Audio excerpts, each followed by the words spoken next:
You know what that is? Discipline. Selfish. No joke. We're legitimate. Fucking do that? Then do it. Do it 100%, because I'm trying to. We recognize that we are limitless. You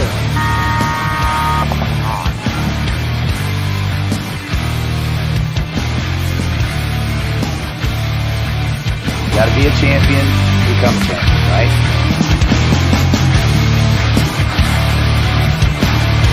Winning is a habit because we create habits that lead to good execution and success.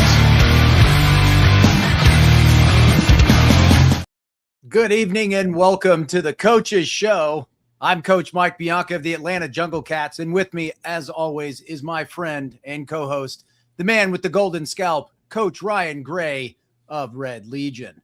Tonight's guest needs no introduction, and I find it strangely serendipitous, actually, that on episode 101, with 101 usually denoting an academic course level, that we would have this particular guest on, a man who is considered by most a trailblazer in our sport. Todd Adamson has a professional career that spanned over 3 decades. His most recent endeavor was to resurrect the historic and iconic team name Aftershock, a name that symbolizes a powerful force in the professional paintball and harkens back to a team known for their grit and attitude and World Cup wins, by the way. One thing is for sure, though, Todd isn't afraid to tell it like it is and will almost always take necessary risks. With what appears to be a hard reset for the upcoming 2026 MLPB season, something you can bet on, he has a plan. And we're going to dive into those plans, gather his insight into his tactical and strategic outlook on the rebuild, as well as get his thoughts on the upcoming season. So stick around, watch, listen, learn, get your questions and comments in the chat. This is episode 101 of the Coach's Show, which is brought to you by our awesome sponsors, Maxt Sportswear. Get your deals done before the start of the new season. Contact Charles ASAP at Maxt Sportswear and have your team looking fresh this year. I know I did. I reached out recently to Max. Yep. Some Atlanta Jungle Cat stuff may be coming out here really soon with Max. So get Maxed. You won't be disappointed. BKI, the best knowledge in paintball. Sign up at bkipaintball.com and start learning from the pros this very instant. Don't forget, the Combine. Is that next weekend, Ryan? I believe it is next weekend. This weekend. Oh, it's this coming weekend. Unfortunately, I'm going to miss it. I'm going to be with the Jungle Cats for a metrics practice. And if anyone wants to know what that is, I'll tell you later. Anyway, BKI, check it out. Go sign up. All right. Oh, and if you want to know more about the Combine, go to paintballcombine.com. All right. Hey, this is going to be a good one. We were talking in the green room, man, and it's always a good time having this man around. I love talking to him. And now we get to do it on the camera again in front of everybody and talk about this upcoming season. I can't wait. We got some hot takes coming, I'm sure. Yeah, I want to answer this really quick. 2 things. One, Christian. Yeah, I was actually just looking at that. I'm not sure exactly what's happening on Facebook and where they're now storing our video.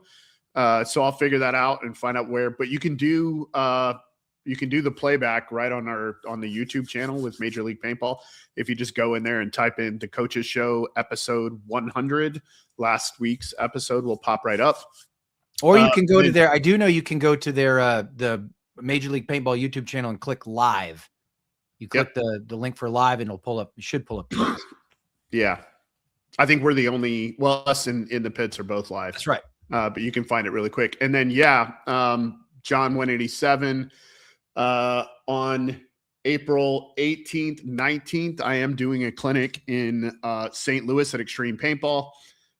It's going to be, if it's a really interesting concept, the gentleman had, we're going to do a 2-week prior 1-hour course where we're going to do Zoom, and it's going to be me, 4 coaches, and we'll go through some content that we're going to do Saturday morning for a couple of hours hands-on. That way everybody will have some information going in, and then you got the coaches will coach their teams and I'll coach the coaches for a weekend. So it's going to be a really good time. It's a great concept too. Yeah. All Johns. It's going to be awesome. Love it. Going to be awesome. Yeah. So big one tonight. Yeah. Big one tonight. So really excited to have Todd on. Always a great character, great man, and of course, legend. Right? Like you can't get any more paintball royalty. Even not just him, right? His family is paintball royalty. So really excited to have Todd on. Ready to bring him in? Yeah, I am. I'm that's why I'm just sitting here. Let's go. I feel like Ricky Ticky Taffy over here. Good evening, sir. Hello, guys. Hey, Todd. You know who Ricky Ticky Taffy was, right? You remember Sure. that cartoon? Yeah, about the mongoose. Yeah, the mongoose. Yeah. I'm glad someone got it. Well, I'm old, so Same here, brother. Same here. I'm 49. I don't know who that is. No kidding. I'm going to send it to you, man. yeah. It's a must-have watch for kids in the late 70s and early 80s. That's all I'm going to say. Todd, how's the off season? It's nice. It's nice here in Florida. Yeah. Let's see, Ryan. It was what, 7 degrees where you were, and it was 20 where I was. 86. 7. 86. 86. Goodness It's gracious. hot. It's hot in Florida. You guys are gonna have a tough summer then if you're already at 86. That's okay. I'll take it. Yeah, there you go. Good man. We had like 8 to 10 inches of snow on the ground this morning, and yeah, freezing time. 7. So my wife and I have had to abandon RV life and got an Airbnb for the weekend, and are now at my parents'. They're on a cruise, so I figured I'd not try to be in the barn tonight with the heater, like 5 heaters on in there. It would be miserable. So thank goodness have a nice place to be while we get to do this. So That's right. Todd, let's dive in. Let's talk about 2024 first. So we'll just kind of talk. You guys finished 8th place overall, had a finals appearance in that year. The roster had a few changes heading into 2025. Kind of walk us through the roster changes for going into last year first. Roster changes going from 24 to 25. Yes, sir. Sort of, my therapist has had me erase anything other than January 1st forward of 2026. So you'll have to help me a little bit. I believe TK took on his flying, and we lost Thomas Kim to his profession that he was going into, which is near and dear to my family's heart, which is aviation. And so we lost him, and I pressed him to go that route because he's young, very talented, and he was very eager to get into the aviation field, and he was killing it. So I did the opposite of everything that was inside of me when people talked to me about paintball and said, go the other way. Right. And try to father figure style stuff of, go into aviation. He talked to a company that my son flies for, and he ended up taking a job in Texas from, I think, San Diego, and it been really good with it. So that was one of the changes. Let's see, 24 to 25, because basically we had Hosky wasn't there for the first part. He was on X Factor. So changes, just TK, I believe. Yes. So you guys added the Altimore brothers, Right. You added Nick Crescione. Correct. Yeah. And Connor Kelly. The three guys, the New Yorkers. Todd came to me and said, I'd like to pick these guys up. They're a package. Introduced me to Magic Mike. Magic, super awesome guy. Said he would, be proud to have those guys on the team, and said he would support them and help me in any way he could. And he showed up at the events, and he was great. Great for 2025. But I believe that put us at 9 or 10, which made it very difficult job for the coach. right? So he added players, and lost one, added three. So I'm thinking we were at 10. 11. 11. Yeah. Even worse. And that was his call. So and then Connor Kelly, I had been talking to for quite a while, and lives here and close to us and practices a lot. So we were like, let's make an offer to him, and he accepted. And we were glad to have him on board. And that was the changes going into the 25 season. Yep. And then you finished the season with 8. Right. No Altimore brothers. Who else is missing? Thomas. Yeah. Yeah. He still had Thomas for the first event, I believe, in 25. Yep. And then by the end of the season, you were down to 8, which I believe was Nick Crisione, Corey Hall, Ryan Hoskinson, Clayton Hughes, Connor Kelly, Trent Nita, John Parrish, and A-Rod. A-Rod. Yeah. That sounds about right for World Cup. The Altimore brothers had babies, and some life responsibilities had come up with them. And they weren't getting the play time. So they chose to just end it early without coming to World Cup.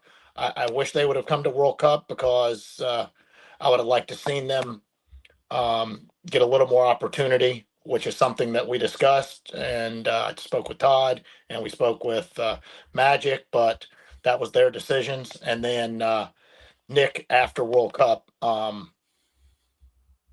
obviously left. His work, I think, kept him out of 2 of the events last year, if I'm not mistaken, and some of the practices, right? So he played well at World Cup. he sure did. Yeah. I like Nick. He's really tall and, aggressive and a good shot on the break. And I really liked all those guys. Yeah. Excellent. Yeah, really very talented roster, solid top to bottom as far as like what you would want to see from a curated roster, right? Like great support players, excellent attackers. LJ, arguably one of the best Dorito side attackers. Trent really came around kind of late in the year, really started playing well. Connor was solid for you kind of all season. Ryan kind of played well on both sides of the field. Had some challenges that we expect, right? As a second year pro, he had challenges, but I think those are normal, right? Yeah. Corey Hall kind of did his thing. A-Rod sort of struggled, it seemed like, most of the year, kind of finding the balance in the attack. Clay was kind of the same way. It looked like he, had some events where he played really well, but then struggled with tempo and timing at others. So let's talk holistically. Like, what were the challenges or the biggest kind of issues you saw in the performance in 2025? There was a huge disconnect for somewhat reason between the coach and the players. And then the players had disconnects privately, secretly in their own heads, amongst some of them. Like I said, we did not get to practice way that I would have preferred to practice, and we really tried to do individual practicing, right? So everybody practices their craft where they live respectively at the local fields. The entry fees were covered. The ship paint there, go practice, right? Some of that stuff wasn't happening, and it showed. And then just trying to put it together, cramming everything in at the last second for the big test, from layout, fly in Thursday nights, Friday, Saturday, Sunday, off maybe Monday, or off Tuesday or Wednesday and get to the event, right? We tried to just ramrod the entire process, but there wasn't cohesiveness and continuity between the team that we could put together and fix those things quick enough. When do you kind of feel like that started? Because in 2024, you guys, like you got sort of better up to that finals appearance and then stayed pretty sturdy. I mean, had some stumbles here and there, but nothing major, right? But then 2025 kind of looked like a different team. Correct. If that makes sense. Yeah. 100%. That's exactly what happened. And it was, from the year before, right? It was, those guys had won with the Ironman an event, and they were together and they had played, and they were, revisiting that and back with that excitement. And then when it got to 2025, there was a significant disconnect for whatever reason, like I said, between all things. And I don't micromanage. So, I have talks with Todd. I talk to each player individually, and it just very, very weird, very weird. And I can't explain it. Yeah. But I haven't been through that kind of thing before. I mean, I can pick 10 players and put 10 players together and go win events, right? And this was the whole season of the 25 season was extremely difficult and extremely costly, and we couldn't get certain things going in the right way for whatever reason. Right. Disconnect between coach, individual issues, no continuity. It sounds like there was something going on, Todd, right? Whether it be from a communication perspective or a process perspective, or I think you used a good word here, disconnect, right? I'm trying to figure that out with you, buddy. I'm looking through it, and I'm watching that team, and we talk about culture a lot on the show, and I would think transitioning from 24 to 25, you're having those conversations. You and Todd are having those conversations with the players. The minute I'd imagine you were pretty happy the minute you found out that these people were given instructions unsupervised, and they probably weren't. It wasn't happening. But that would piss somebody off. Inevitable, but I know what it smells like and tastes like now, so I'm very cognizant of not letting things repeat itself and further push me into my decision to do what we're doing today. I like that. I think that's a great point. Let's get the blood pressure down and maybe talking about something a little happier. Let's talk about your new roster. Let's talk about your new coaching staff. Let's talk about 2026, man. It looks like you guys are pretty excited about it's radical change here, right? Yeah, some call it radical change, but if you're going to dinner and they're serving a fucking salad and a soup, you need a spoon and a fork, and if you're having a prime rib, you need a knife. So if you know where to get those things, you can eat. And I believe that we have available to us in the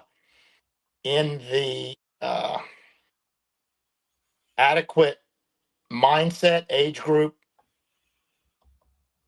everything that will work ethic that will put in the work to advance quickly, should we say. So you said some may call it radical. The only thing you didn't change was Ryan Hoskinson. Oh, that's not true. What else didn't change? Trent Nita. Okay. You still have Trent. That's right. So you have Trent and Ryan from last year's roster. That's it, right? I mean, you're obviously still the owner, but new coach, who's also you. and everybody else is new, right?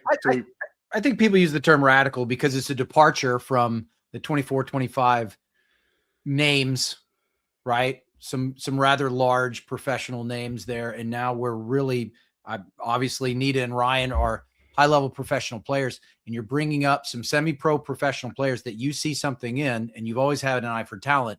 So we're kind of excited about what you're bringing to the table. And I guess that's the reason why I use the term radical, because it's a departure from that, right? It's a departure from going with what people know and coming in, Todd Adamson going, you know what?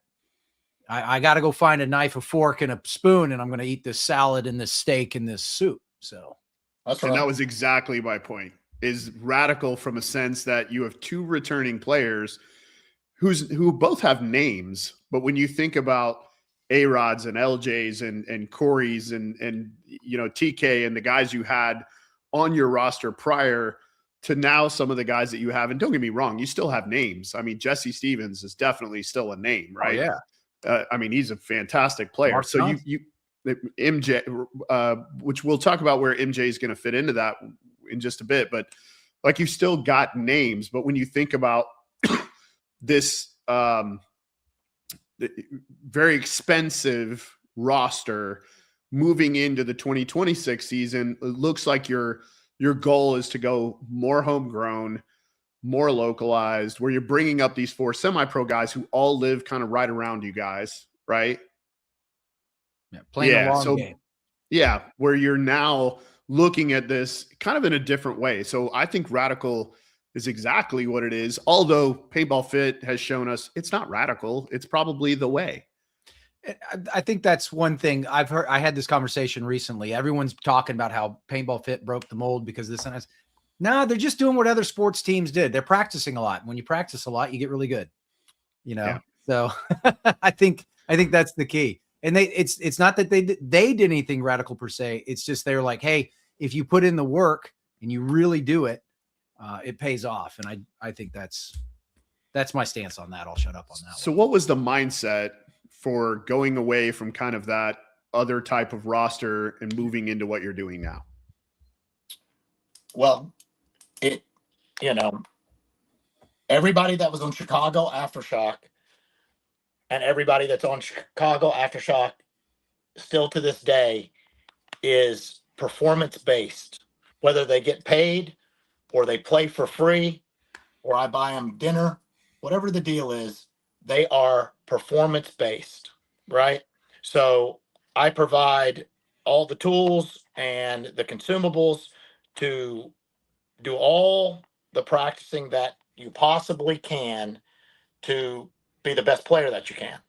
And then it's up to me to make these guys understand my way of how I want the team to play paintball, right?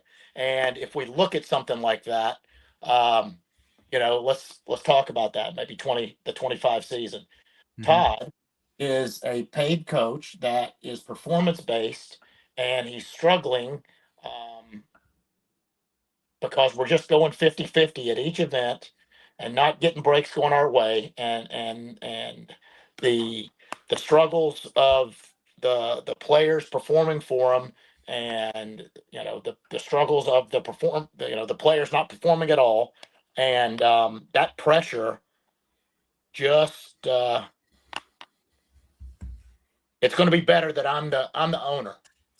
I'm not just the coach, right? So if I say, hey, we're going to go do this, and they look at me like, whoa, what do you mean? But they're going to be, and I go, I know what they're going to be. Go do this. And I teach them now, which we've been doing since January 1st, every weekend, my way of thinking and the understanding of what's typical paintball and what's, a little bit risky and a little bit conservative plays that are,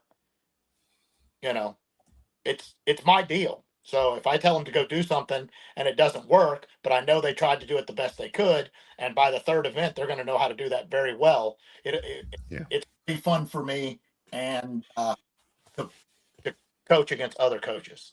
Yeah. Yeah. It's the journey, right? One of my favorite things is watching those players grow into that full potential that they can be. And when that light bulb goes off and you see that light bulb go off in their head, Todd, it's the coolest thing in the world. Once they understand, and they're starting to understand my dialect, my love language, transition and speaking what I'm actually saying and what I'm meaning. It's going to be fun. Yeah. And I like that, people call it, oh, it's a rebuild year. You're not going to do good. You know what I mean? You'll do good in a year or two, but don't expect to do good. It's like, why do people even say that? Yeah. I have nothing to lose, right? You already think I suck, or you think we're not good. That's the first mistake. Mm-hmm. And that's what I look for, right? So, yeah. I think it's a huge advantage to be overlooked and underestimated. 100%. Absolutely. Conservative versus risky. I like that. You're talking about when to take risks, when to be conservative, all these different things. I'm half tempted, Todd, to start picking your brain about that, but I'm going to give the next question to Ryan. Okay. So. I was just who's on the roster? Okay. Who is on the roster for the Pro Aftershock for the year? Yeah. The 25 season? 26. Yeah, that too. I know you got me with it a second ago when you said 26 and the 25. So, yeah, I did. I'm so sick, man. I'm working on it. I promise. is Ryan Hoskinson and Trent Nita. One added thing that no one on my team or current staff or anybody knows that Clay Hughes is undergoing some surgery from when he hurt himself at World Cup for his shoulder. And once he's R&R'd and cleared, he's going to start back, and we're going to see how he does. It'll be obviously later on past Tampa, but Clay is a soldier and works hard, and he gets a look when he's willing or ready to come back, and when he wants to come back. So Clay Hughes gets a look. So with that being said, Jesse Stevens and Jared Lackey from AC Diesel. Mm-hmm. Marky Franz. That's right. There you go. Marky Franz. Mm-hmm. And then Mason Hines. Mason Hines. From the Lucky 15s.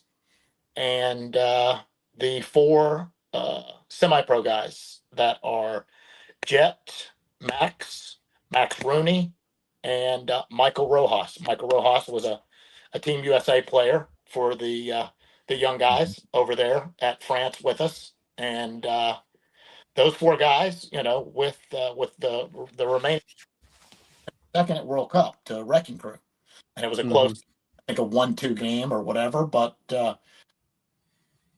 those particular guys had practiced extremely hard, and Tyler Stansel, the coach of the Shock semi-pro team, had brought them with us to things like Utah, right? So we had 5 of the semi-pro, those 4 plus 1 more, I believe, to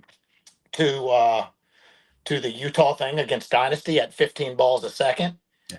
I wanted them to see and feel what it was like back in the day. And if you go back and watch that stuff, they won more of the points than the Aftershock Pro guys did. That's true. 100%. That's true. Okay. Mike, you were there, right? I was there. There you go. So other than some really controversial favoritism of the overshooting, the game was completely the other way, but that's okay. You won. I'm a big guy. We all won. It was a great event for the sport. I agree. I loved it, and it was fun, and that guy had a lot of people come out, and it was fun. Yeah, a really neat, different, old school feel deal to what paintball was, and but those specific kids reacted in a way that showed me, hey, by the end of the year they'll be ready to make the change, and it's going to take a lot of chiseling before Tampa to refine some things, but it's a sharp knife.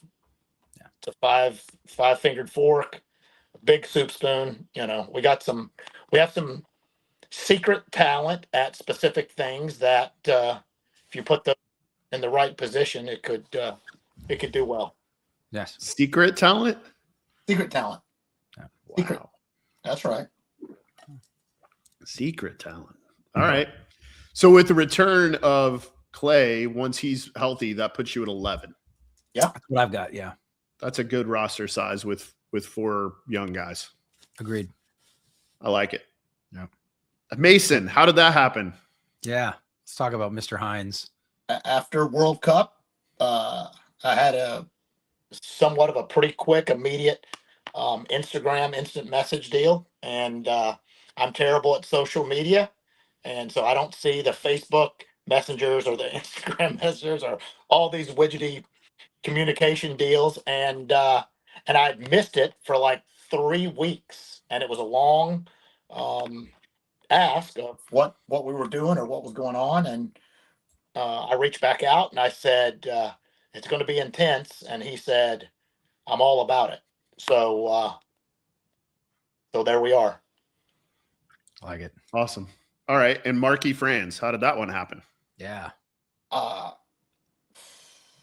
Closing World Cup, I had discussions with Tauntauns.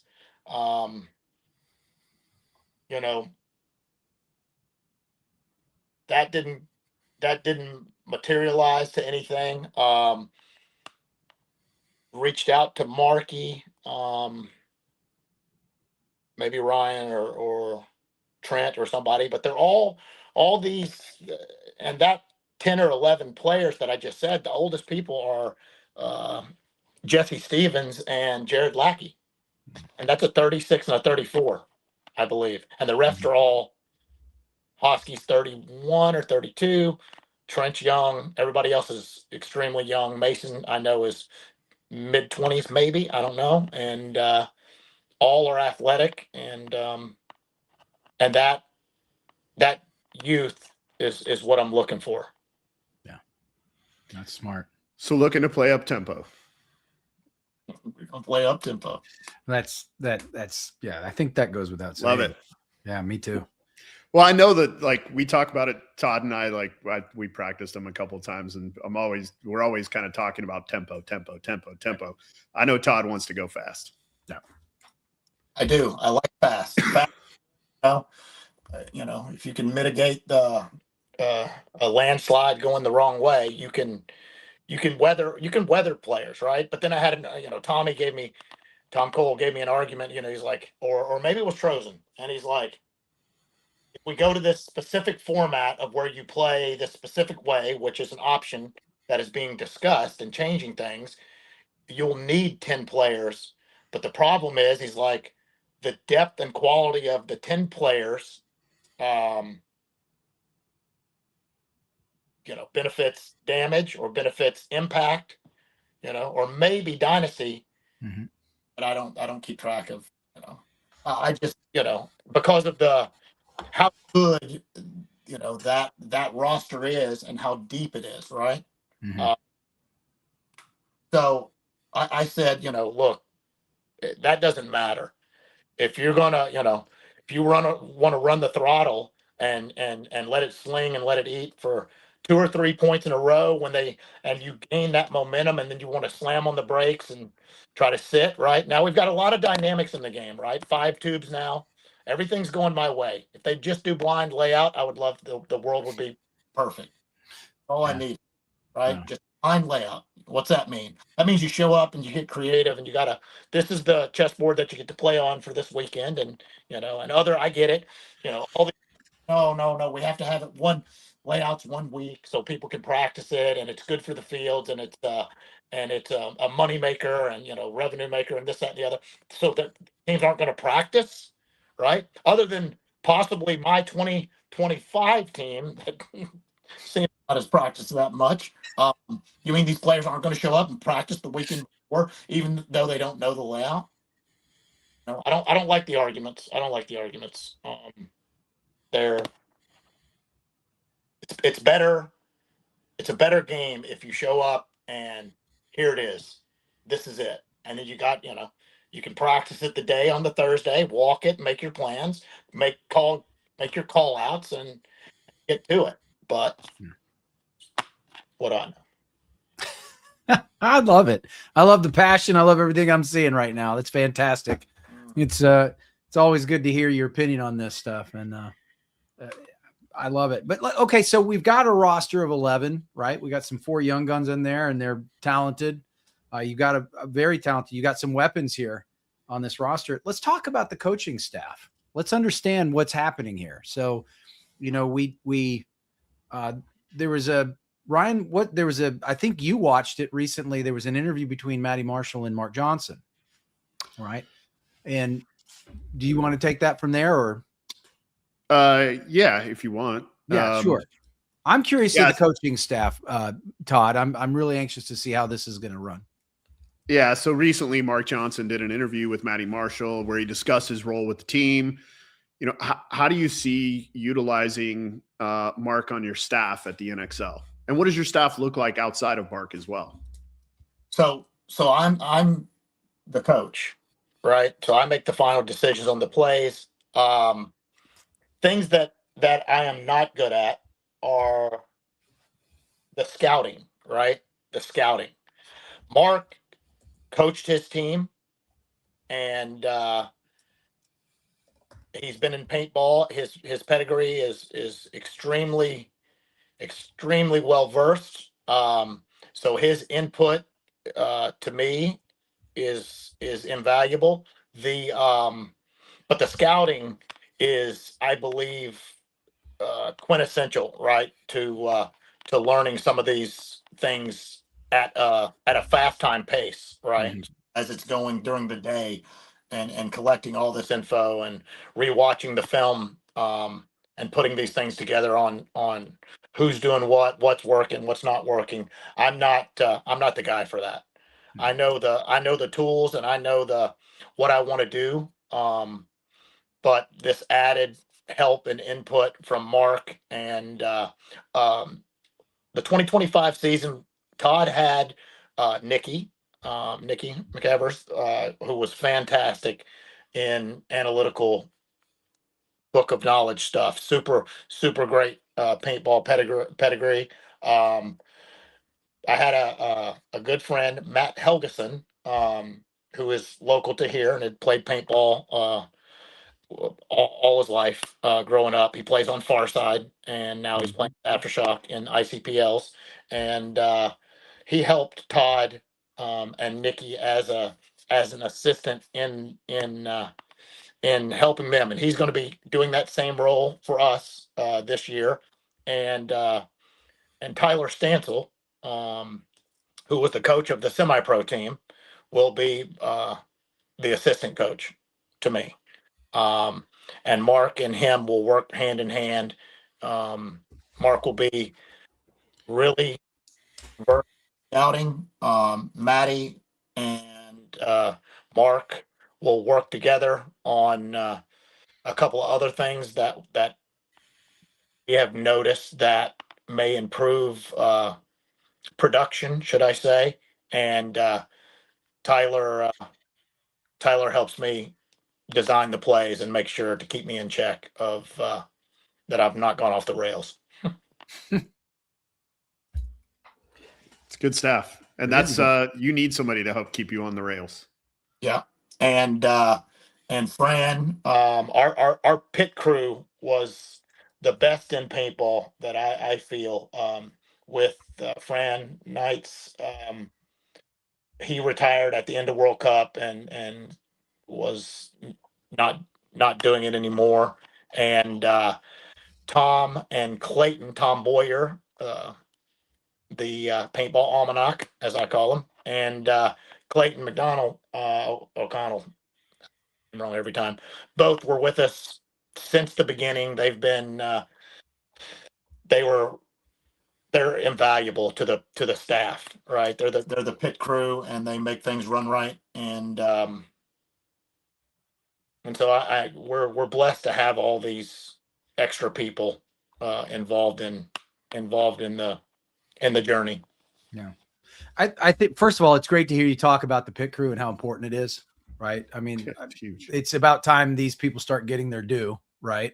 Because a well-run pit crew where a coach doesn't have to look behind him and he knows things are moving smoothly and he's good to go. He doesn't have to worry about the paint. You know, he doesn't have to worry about these different things.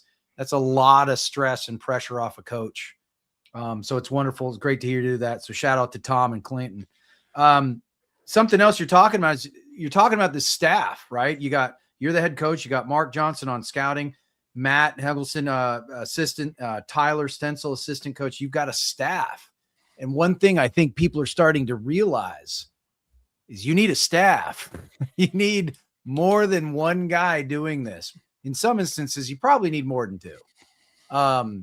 You know, I really do think you need a head coach, and then you do need 2 or 3 scouting people, a guy to keep you in check, a guy to keep you focused, a guy to maybe help with the scouting, a guy who might know something, you know, one of the guys really will know how to speak well or communicate well, a logistics guy. All of that is incredibly important. I think we're starting to see more and more teams move in that direction, Todd. So it's really good to see that you're bringing this together and creating a true staff.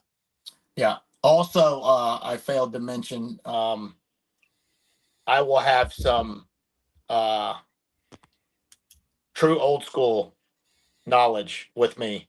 Billy Saransky and Gary Hoblet will be joining us as staff in the coaching box to help go through some things.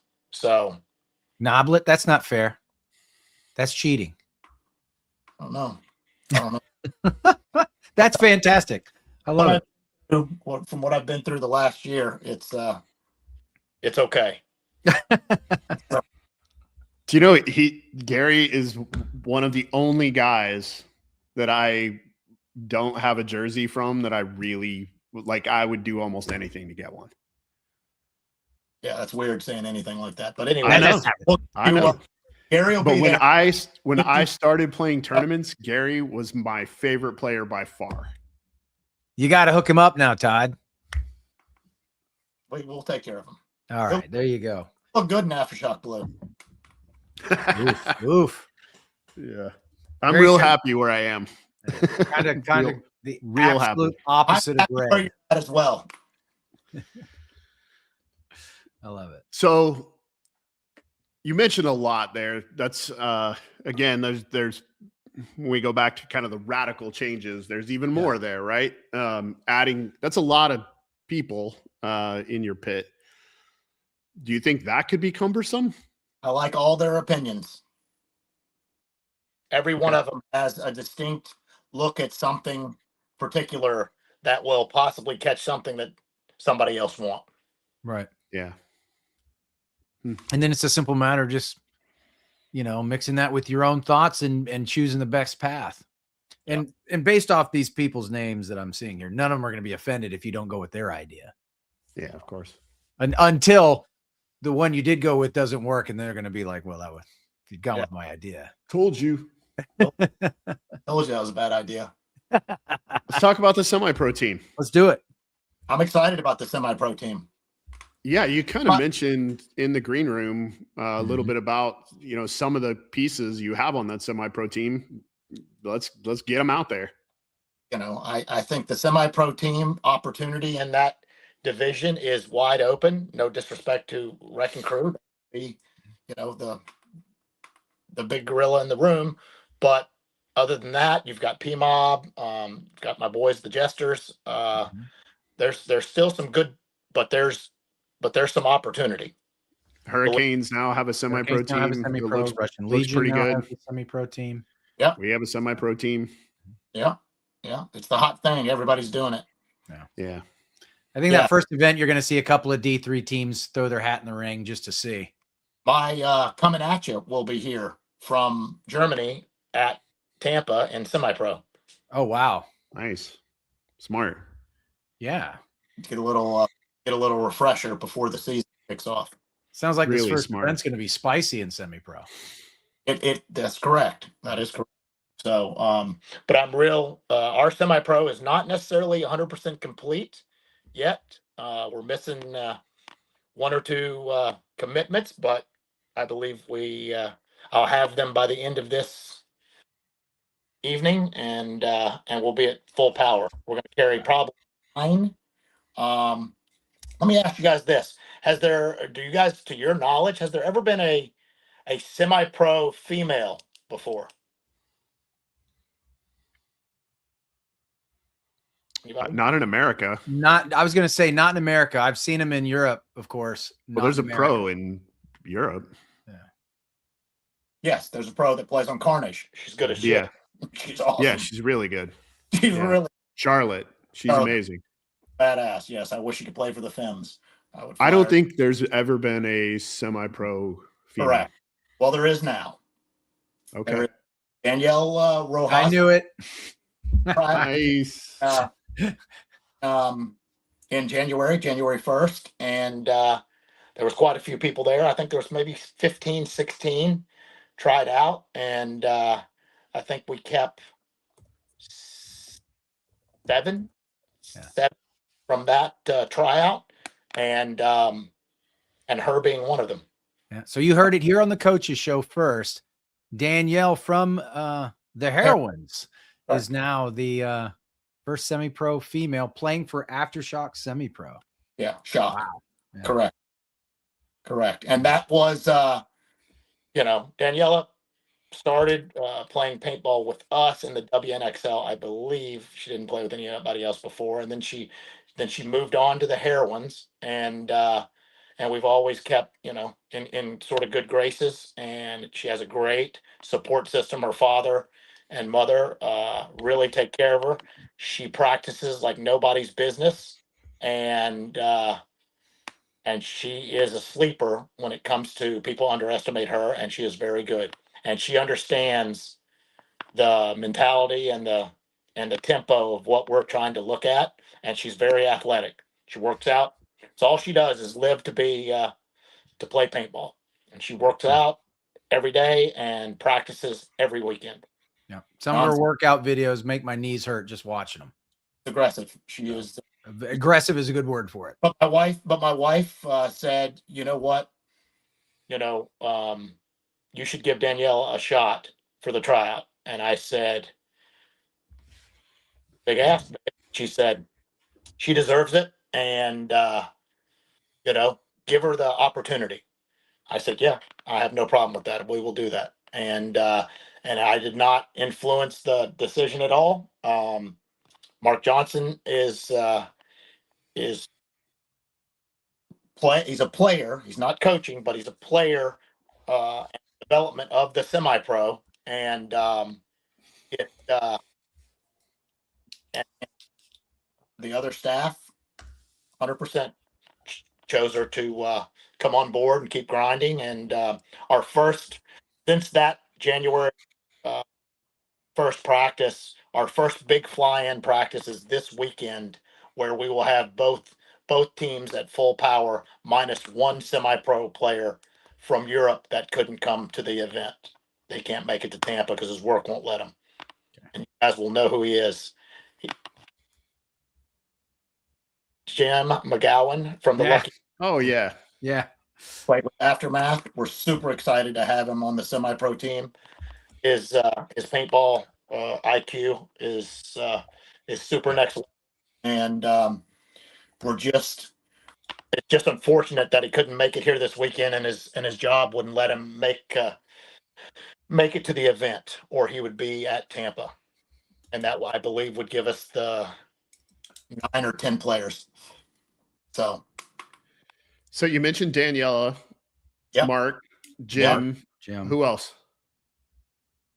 Paul Everett, LP. Yep. LP. Michael Waring. Michael Waring. There's a name. And we've got Alec, Devin, and Costin. Costin also was a Team USA player as well. Yeah, I know Costin. I don't know their last names because I'm real bad with that. Alec, Devin, and Costin. Got it. Yep.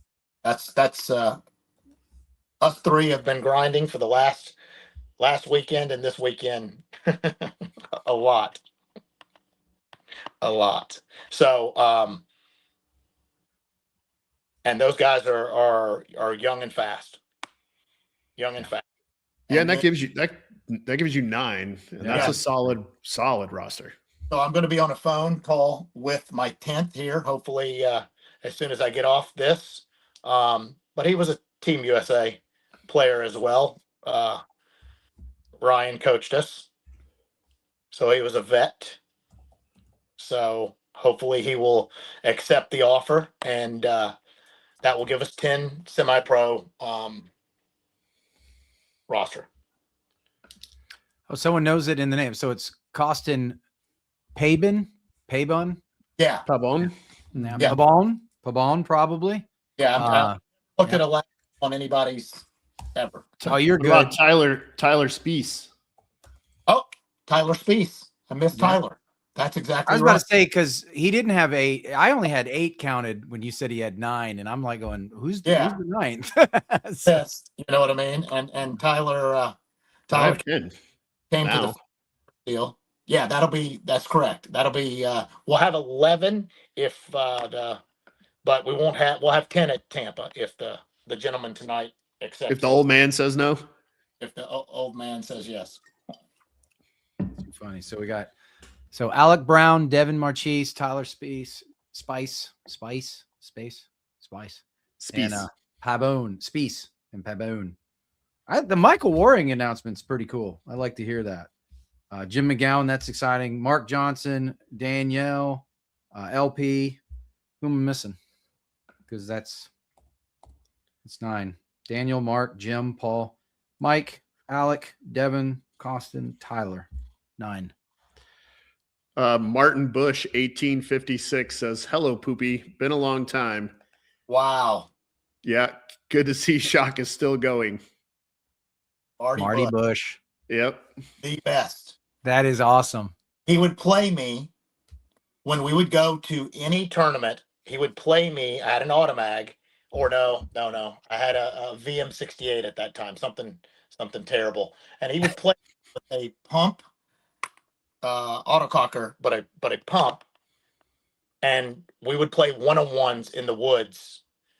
And Tammy's cousin, Larry, who played on the Florida Annihilators at the time, would come and watch us and would just be like, it doesn't even make sense what he does. He hides behind the smallest trees, and he would just tree walk me and just get closer and closer with that WGP pump shooting like the So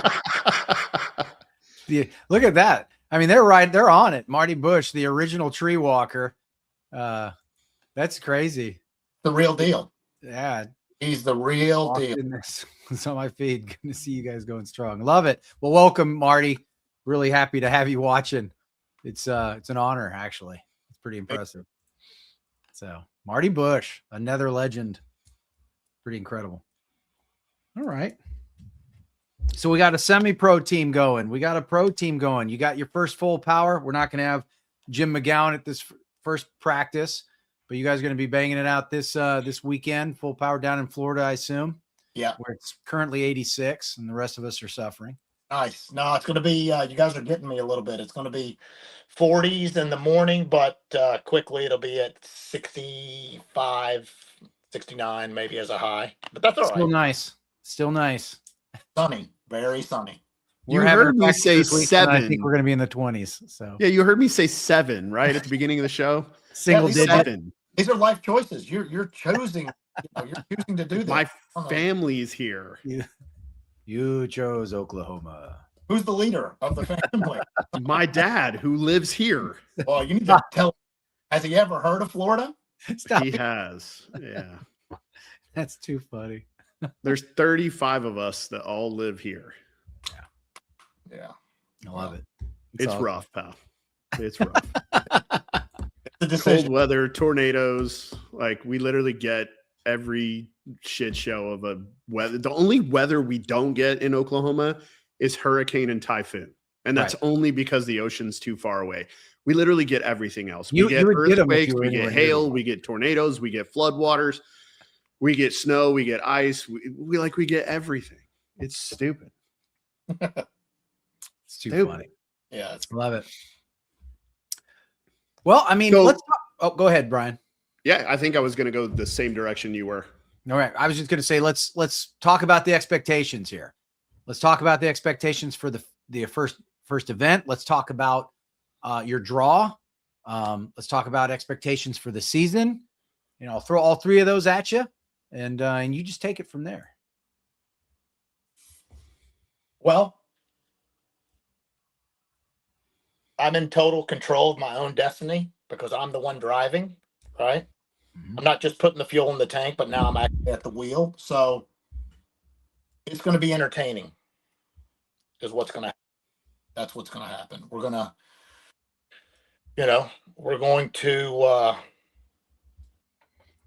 I think we're going to develop a little quicker, like I said, than most people would think.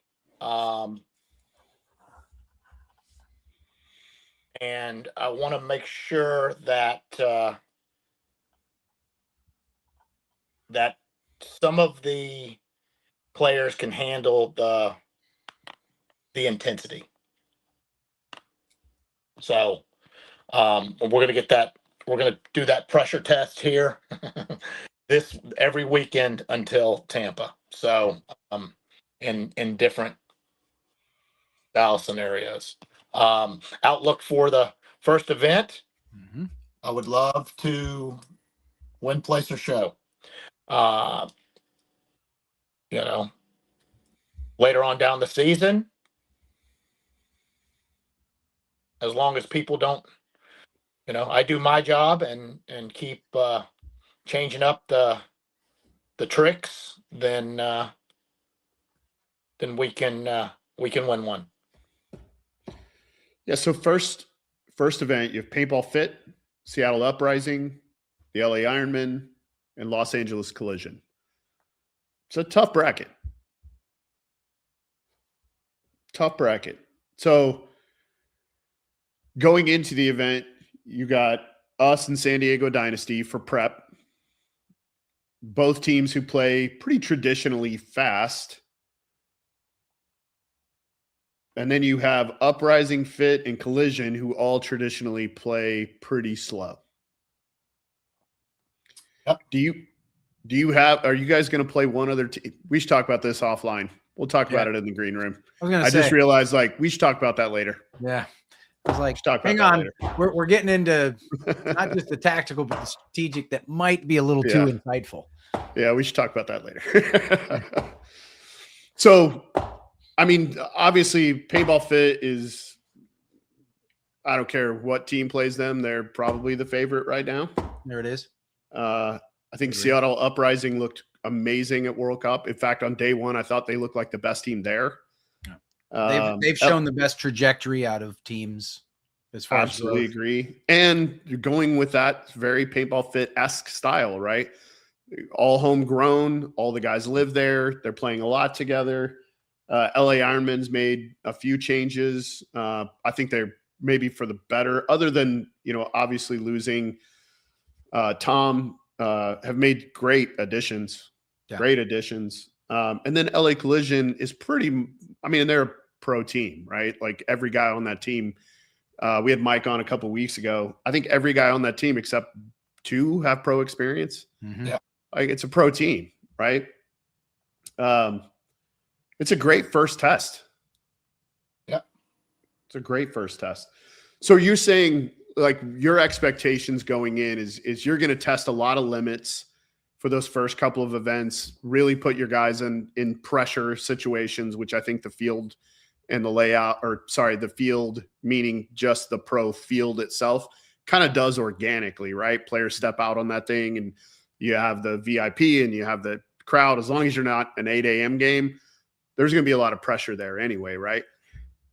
So when you talk about like putting them in those situations, what does that mean?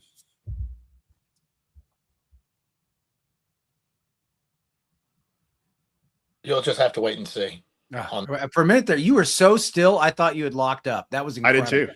I was like, man, maybe we lost him. This guy's not even moving. Look at this. Yeah. Well played. Okay. I will tell you when I use the term pressure testing, with my fighting background, one of the things you would always test on a technique or a style or all these different things, the pressure test was, all right, well, put on the headgear, put in the mouthpiece. Let's see. And you go out there and you pressure test it and you fight 4 different guys and you see if these techniques or this style or these different things work in a real combat situation or a real ring situation. And that's the same thing that I try to do with my pressure testing is like, all right, this is how I want to execute this game plan and let's pressure test it. And so you pressure test it by running it several different times against several different types of lines and elements and see, okay, where's the hole? Because all of them have one. There's going to be those moments, right? When you're at the event, you call the play call and your opponent does the one thing that picks the hole in the play that, statistically speaking, they had an 11% chance of doing. And there it is right on your doorstep. But anyway, that's usually what I talk about or explain pressure testing, but maybe you had a different. No, that's it. That's it. Love it. Excellent. So still have the WNXL team. Mm-hmm. Yeah. The Femme Fatales, right? Correct. Still playing 10-man in the ICPL. Correct. We have to make up deficit from last year. In ICPL? We didn't win the 3rd event by one body. So But you won the series, right? we won the 1st, 2nd event and the series, correct. But we did not win the 3rd event by one body. Got it. All right. Love that perspective. I do too. Take on my behalf that I should have done something different in the first game of the finals, and we would have won clearly, hands down, all 3 events. But I did not. And then, in hindsight, I second guessed myself, and now I know. So, and knowing's half the battle. All right, in the comments, finish that one off, please. ICPL is near and dear. Tammy and I play with a group of great individuals, and everybody's back for this year. And the first one's at Glenn's Field, Ambush, and we're excited for it. He's got great field. A great field for 10-man, and that'll give us also some exposure to West Coast teams that hadn't typically played ICPL and came to all the East Coast stuff because it was all primarily East Coast based, and we're excited for it because that's my ICPL is my release. It's my time to be with those guys, and I really don't play too many of the points as I try to coach and navigate because we carry a very deep roster, 13 to 15 guys on the 10-man team at each event. I don't mean to change the subject, but I'm so happy that somebody in the comments got that right. That's right. G.I. Joe. He's our age. Okay. Oh, close. Well, I'm He's just close. Proud of him. Yeah. So sounds like you got a busy season, Todd. You're going to be a busy man. We're not even done. Let's talk about Europe. That's right. So you own half of Coming At Ya, right? German team. Yep. And then there's new news. Yes. There is new news. We haven't divulged it into the atmosphere for the so I don't know if we should, for the league to do, but it's up to you. All right. Yeah. I mean, and no, I get that, right? Because you're an owner. We don't have to say which team. Yeah. Right. You can just say you're going to have another team. We don't have to say which team. Correct. There'll be a shock team returning. So that's it. Got it. Yeah. Cool. And there are some nuances to that. It's not 2 full ownerships, right? There's nuances in there. Okay. That is correct. Yeah. Excellent. So a team and a half in Europe, a pro team in America, a semi-pro team in America, a WNXL team in America, a 10-man team, ICPL in America. And you also play 10-man when you're in Europe, correct? That is correct. If it's available every time. Right. Yeah. We won the ICPL Portugal last year with with the come at you guys, and a couple of straggler pickups, Rainey and Meter.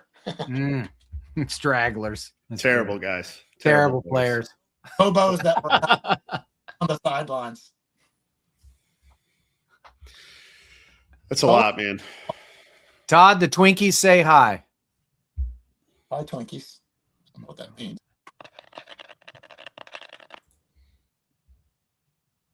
Swede men. Yeah, Swede man, 5824. And he says the Twinkies say hi.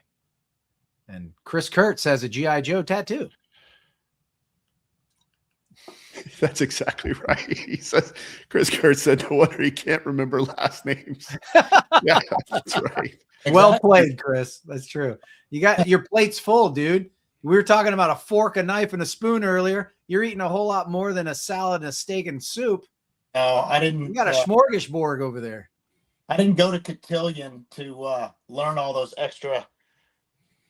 extra added silverware at formal Real Things. I love it. I love it. Outstanding. Well, is there anything else we want to dive into? That's all the questions I had. Okay. All right. I love it. You sure? Yeah. See, I knew Todd's kind of picking at that one from the green room. I have a feeling. I'm all good. It's all right. All right. It's good. I'm just excited to I wish Tampa was here tomorrow. Right. I hear you. I'm not. I still got work to do with my guys, Todd, so I'm not in a big hurry. You got my boy Rios, so yes, I do. You're in good hands. You're in good hands. By the way, he needs to be on the Team USA invite. I'm just going to say it. I'm glad you said it. He and I talked about that. I was going to talk to Vitali and some of them and Marcelo and say, hey, he might be a good guy to bring onto the pro squad this year. Look, right, and they could look at him at Tampa, and he's been playing and growing up from Saberwolf times to all this stuff, and then his development with these guys is fantastic. Yeah, I'm excited. I'm excited for Tampa. I'm excited for all the underdogs. I love all the underdogs. I want all the underdogs to win. I like it. I love it. I think that's fantastic. That's what I want. That's right. We'll have to set up a practice this season, please. You can take it, buddy. You can take it. I'm fine. I think we'll be all right. I don't know. I don't think we did anything this offseason but get better. No. Probably. Your guys are out there grinding. Dude, out in 20 below, and they're in this very cool, what could only be defined as a bunker, practicing. It was fantastic. It's actually a giant indoor sports center. So they have like soccer and there's all kinds of things going on in that big center. And they have one area that the guys play reball in. So, yeah. And they're setting up the reball facility in Tampa this weekend. Yep. Tomorrow, actually. So, yeah, the U.S. guys have been playing a lot. I think everybody has been playing a lot. Obviously, getting Sergey back is huge for us. Like, I think we just got better. I think Corey adds a good element for us. He'll obviously be forced in an environment where he has to practice, It's kind of like it's a little bit like J-Rab, right? Like when J-Rab's with us, he's forced into this regiment where you have to work really hard not to get better. I will tell you with Corey is fantastic. Yeah, Corey is very good. Is very good, and his look, and he coaches teams, and he's very good. I just think he'll get better. Yeah. I think he'll get better with us, right? I'm excited for him. I believe so. Excellent. Yeah, you've seen JMO. JMO's been working his ass off. Mo and Kirill do the same job. JMO runs right up the middle. Hey, JMO's going up the middle. That guy ran right up the middle. I'm like, yeah. Yeah, he runs right up the middle. He lives behind his gun and he runs right up the middle. And he's getting so good at it. He's playing. Yeah. He's doing it and he still does it. And he still does it. And I'm like, how about you guys just step out and how about let's just both shoot back up that way for a second? What do you say? Yeah. Bob Long used to say every time, like before a break, he'd be like, hey, just throw a couple balls in the middle. No matter where I tell you to shoot, just like as you come off the box, just throw a couple right in the middle. Just throw a couple. I'm like, all right. And every time I'm like, you don't have to keep saying it. We get it. Like, just throw a couple in the middle and then shoot the shot. I understand. I get it. Yeah. Just throw a couple up the middle. All right. All right. Yeah, I'm excited for the first season or the first. I honestly, the day the layout comes out and then we get to see you guys in Dynasty in Tampa, that's the day I'm more excited about that day than the first day of the tournament. Yeah. My favorite part of the whole deal is the process. Yeah, same. It's the process. And you kind of brought this up earlier, Todd, and I want to be clear that I don't have an opinion either way. I don't care. Like, I love it either way, whether we do it with a practice or we do it blind. To me, the process is the same. It's the same. It just happens organically over the event, or it happens organically at practice, right? Like, you obviously have a plan and a purpose. It's just slightly different if it's a blind layout. That's it. Just slightly different. It's a little more theoretical, right? A little less data driven, but it's the same process. Yeah. We talked about that a little bit last show. We talked about it's about the efficiency of speeding the process up. Totally. The deal is it's new to everybody, and you can try something off the cuff if you have the nuts to do it. And I didn't know the guy went right to our blah blah blah. And I'm like, yeah, of course he can. Why wouldn't we do that? You know what I mean? We got to be ready for that. Right. That's I do think it allows for the weird, right? Yeah. It does leave more window for weird, right? Like the one-off things here and there, right? It leaves more opportunity and space for those to happen early in the event. Right. or late if nobody's done it yet. So, all right, guys, I'm going to go to bed. Yes. You should go to bed. Todd, are you frozen or are you really just being still this time? All right, I'm going to drop. All right, yeah, he's frozen this time. He's frozen that time. I'm like, man, he's good. Yeah, he's not that good. So. Always great time having Todd. And wow, we had some great special guests come into the chat as well. So that's fantastic. I'm excited. How about Marty Bush? Yeah. Crazy. I guess. Yeah. Wow. Pretty cool. So I am anxious. Like you said, like one of my favorite parts is the process. And I would love to get Cats down there and bang with Todd and Aftershock. So I need to make that happen. So. Yeah. Well, if you're going to come to Tiki's, we'll be there. I know. I'd like to do that as well. Yeah. So. Be awesome. Well, thank you to Coach/owner Todd Adamson for joining us tonight. Thank you to Major League Paintball, Major League Paintball Plus, Tom Cole, Kevin Fillers, Darren Sesesna, and Amanda Maltz. Thank you to Maxt and BKI for your continued support of the show. If you're headed to the Combine this weekend, I will see you there. For Mike Bianca, I'm Ryan Gray. As always, be responsible.